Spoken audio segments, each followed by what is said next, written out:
You're watching WNCT's Friday Night Football with John Smith, sponsored by Atlantic Dermatology and Subway. Kick things off tonight, Scott Braswell Stadium for the first meeting between the Hoggard Vikings, Topsail Pirates. First quarter, Austin Schoenlieber connects with Luke Ward, takes a hit, goes down, first down Vikings. Well, then they go to the ground game. Kevin Thompson out with injury, so they give the ball to Harrison Smith outside, down for the first down. That would set up the Wild Viking. Trevor Brown scores, Hoggard on top 7-0. The Vikings with the ball again, but not for long. Schoenlieber back to pass, rolls out, throws it. His ball's tipped and then picked by Tyler Andrews. He returns it. But the Pirates couldn't get anything going, would have to punt the ball to the Vikings on that very first touch.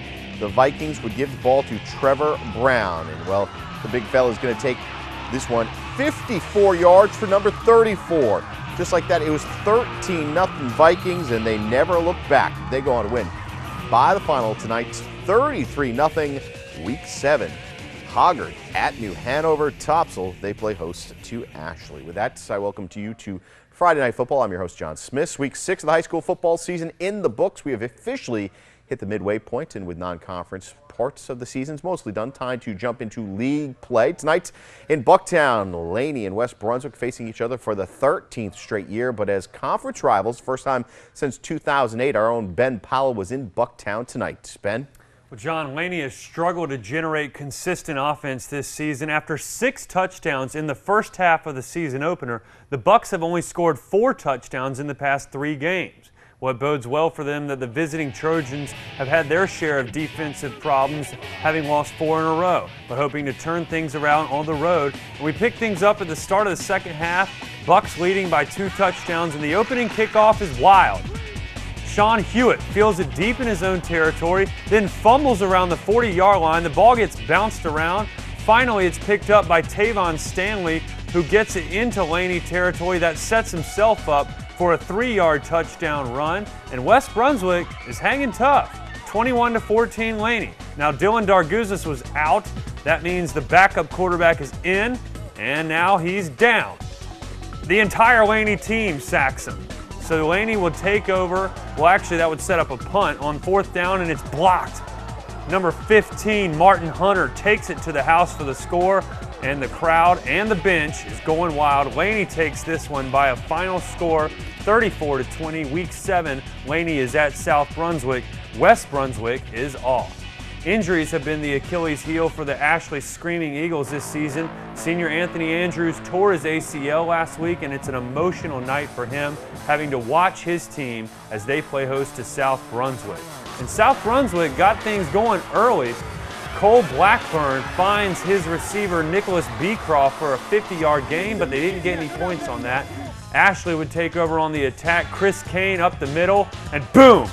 Takes out the defender, sets up his third-string running back, Jesse Jewell, punches it in for the score on the next play. It's 7-0 Ashley. Second quarter, Cougars on the attack. 4th and goal, Blackburn looking for the end zone. Touchdown! No, that's incomplete. And the Ashley Screaming Eagles go on to win this one by a final of 41-0. Week 7, South Brunswick hosts Laney, and Ashley is at Topsail. Well, Ben, the only team not playing a conference game, those New Hanover Wildcats playing host to Lumberton. Second quarter we go, leading 14-7. The defense making big plays. The Pirates, Austin Foley picked off by Kenneth Jarrett, and well, Jarrett's going to weave in and out, finally get popped, taken down. Wildcats, well, looking deep. Ward Coleman, well, unfortunately, wrong color jersey. Picked off by Gilbert Huggins. It was 14-7 at the half.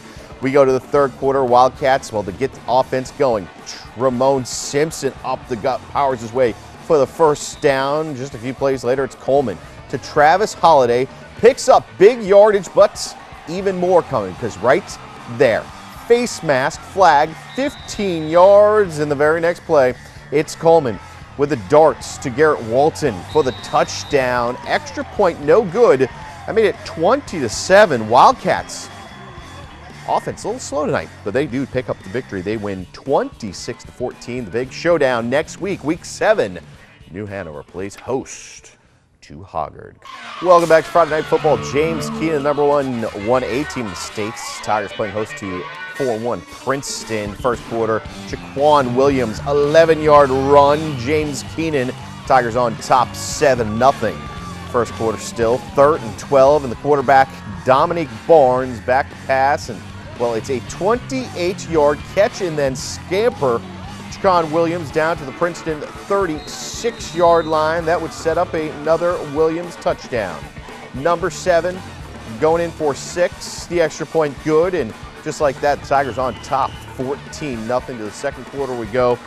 It's Al Owens. Takes the ball, and well, he's going to take this one 49 yards. The big fella just rumbling into the end zone. Tigers jumped out to a 21-0 lead, but Princeton, well, they made this one a little bit closer. James Keenan wins tonight by the final 35-22. Next week, week 7, James Keenan, they are at Rosewood. We stay in Duplin County. Wallace Rose Hill hosting Trask Titans, who have lost 18 straight. Well, without 16 players due to suspension. Wallace Rose Hill up 57-0 at the half, third quarter. Well, it was up 36-0 when they punted the ball, fumbled. It was recovered deep in the territory, and well, that set up Keith Carney's 6-yard touchdown run. That made it 70-0 Wallace Rose Hill. Second half, the clock, well, kept on ticking. Both coaches agreed to a running clock. Both starters sat out the majority of the second half of this one. Wallace Rose Hill, they pick up the victory by the final of 70-0. Wallace Rose Hill next week, they host West Bladen. Trask, they play host to Union. Head to Leland. At 5-0, North Brunswick moving into the state ranks. They're 5th ranked, taking on Purnell Sweat, a 4A team. Purnell Sweat's, well, Braylon Locker spins off a defender. Nice run there. Later in the same drive, it's Tristan Lowry takes it himself to give Purnell Sweat a 21-0 lead on homecoming down in Leland. North Brunswick's Sheldon Perkins, well, in center, tosses it out to Brandon Addison, who is ruled down at the 1-yard line. After 3 more attempts, it would be goal to go. North Brunswick give it to Perkins, runs it in for their only touchdown of the night. Tonight, North Brunswick loses for the first time. They lose 27-6. Next week, North Brunswick is off to Whiteville for the start of Three Rivers Conference play. Wolfpack trying to end a 3-game losing streak to East Columbus. East Columbus with the ball. Greg Melvin slammed, knocked down by Antonio Falk. It's almost a wrestling move. Whiteville's Taryn Manning takes the ball, and well, this is a beast mode run. A la Marshawn Lynch picks up the first down, and well, it's Manning again, making it 7-0 Whiteville on that scamper. He is gone in for 6, and well, Whiteville run it up tonight. They give the ball to Quan McDonald. Short run here makes it 14-0 at the end of the first quarter, and that's all they would need. Whiteville wins tonight by the final 55-0. Next week, week 7, East Columbus hosts South Robson. Whiteville, they are at St. Paul's. Tabor City, it is our final stop. South Columbus taking on West Columbus. No score, and it's the Reggie Frink Show. Takes this one 47 yards for the touchdown. Go for 2 was 8-0 South Columbus. Then more Reggie Frink. The pick, he takes this one 48 yards for the pick 6. It was 29-0, and well, South Columbus just rolling tonight. Deshaun Daniels, 5-yard runs. That's going to make it 37-7. Stallions on top, and well, this one tonight, all South Columbus, they win by the final of 51-14. Week 7, West Columbus at Fairmont. South Columbus, they host Red Springs.